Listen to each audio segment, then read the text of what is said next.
I ban Tieflings from my D&D campaigns. I also ban Dragonborn, Drow, Gnomes, Halflings, and so on. It has nothing to do with disliking any of those particular kindreds, but rather how I prefer to structure and design my D&D campaigns. I think by having fewer kindred options in my games, I can give more care and attention to the ones that I am including. I can think a bit more about what their kingdoms and cultures are like, what makes them different from one another. I can think about how do they fit in the world with one another? What makes them distinct from one another? When I have 20 different kindreds that I need to include in the game, it just really becomes hard to juggle and manage, and they all kind of start to blur together. It does seem like the default is just to allow everything in, and the onus is on the game master to try to make it all work. If you want your game to feel like the Mos Eisley Cantina, that's a completely fine way to play the game. I've played games like that. I've run games like that. It's a completely valid way to play. But I think we can do better. I think permissively letting everything into your game is the wrong way to go about it. You as the game master should view them as potential options to include on the menu. But ultimately, you, the game master, as the chef, are setting what's available at the restaurant, or in this analogy, your D&D campaign. Of course, have those discussions in advance about what's included and what's out so your players have advance warning when they're making their characters, but it's completely fine to set restrictions on what you're including within your campaign. Hi, welcome back aboard the Earthmote. I'm Randall, and today we're talking about creative restrictions and how they can make your D&D game better. But first, I have a quick announcement. Hey everybody, I'm excited to announce Enchanted Nimbus issue number 1. This is the Earthmote monthly newsletter. My hopes with the newsletter is to share different videos, blog posts, and products that are really highlighting the creativity of the RPG community, as well as contributing my own unique blog posts to the newsletter.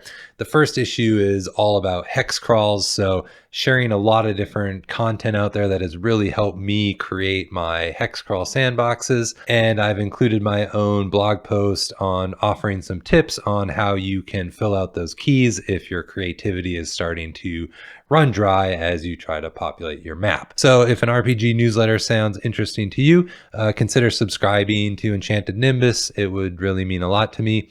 Thanks for listening. Back to the regular scheduled video now. When everyone's special, then, well, no one is. That's the problem I have with the kitchen sink approach to including all the kindreds into your D&D campaign.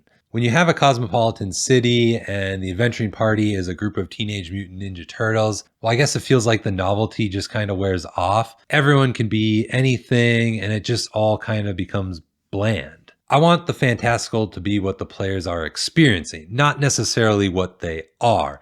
I want them to be able to travel to a different plane of existence and be awed by what they're seeing. Does that happen when the characters around them constantly, or they themselves are this hodgepodge mix? I'd argue it blunts the effect. What is a troll or a fey lord when your local blacksmith is a Goliath, or the cat is your regular bartender? By being selective, by being restrictive, I think we can really bring back that sense of wonder into the game. I have a secret to share with you, but before we get to that, it's no secret that you can help this video out by hitting the like button and consider subscribing if you'd like to see more content like this in the future.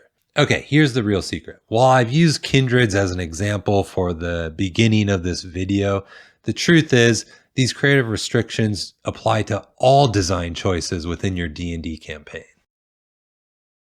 In Austin Kleon's book, Steal Like an Artist, he declares that creativity is subtraction. And I quote, "In the age of abundance, those who get ahead will be the folks who figure out what to leave out, so they can concentrate on what's really important to them. Nothing is more paralyzing than the idea of limitless possibilities."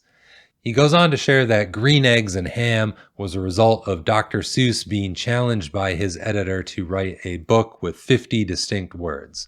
Not a bad result for a lesson in creative restrictions. Mark Rosewater, the legendary Magic the Gathering game designer, talks about how restrictions breed creativity.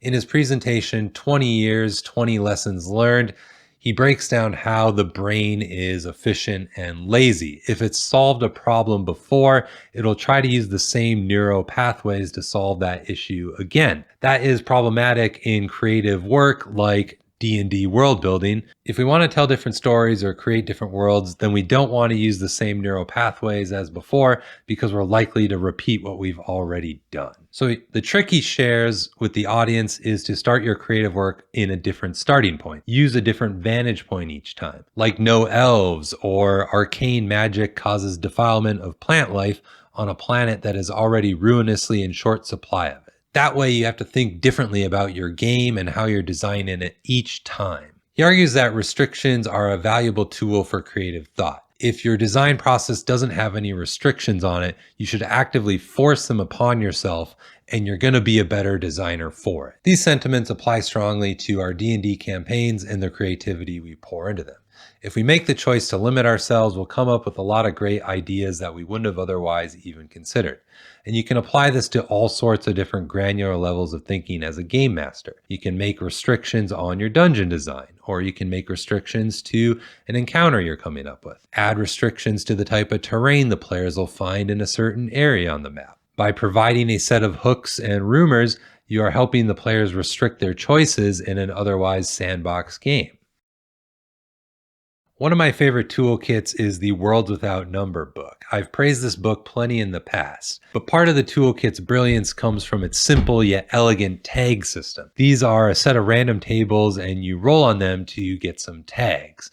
And then you use these tags to make different themes and aspects of your design. So you could be designing a dungeon, use the dungeon tags, or if you're designing a wilderness, use the wilderness tags, and so on. Does this sound familiar? Yeah, Kevin Crawford understands the power of restricting creativity, actually helps the game masters out immensely in designing different aspects of their campaign. Forcing yourself to use those tags to design your dungeon will make you create things you might never have done without it. It's awesome and I highly recommend it. Best part is you can get a PDF copy of his book for free, and there is a deluxe version that you can get as well. I have it and I really enjoy it, but the tag system and the GM toolkit is largely included in the free PDF version, so you can go with that and you'll have all of that right there for you. I'll include a link down below.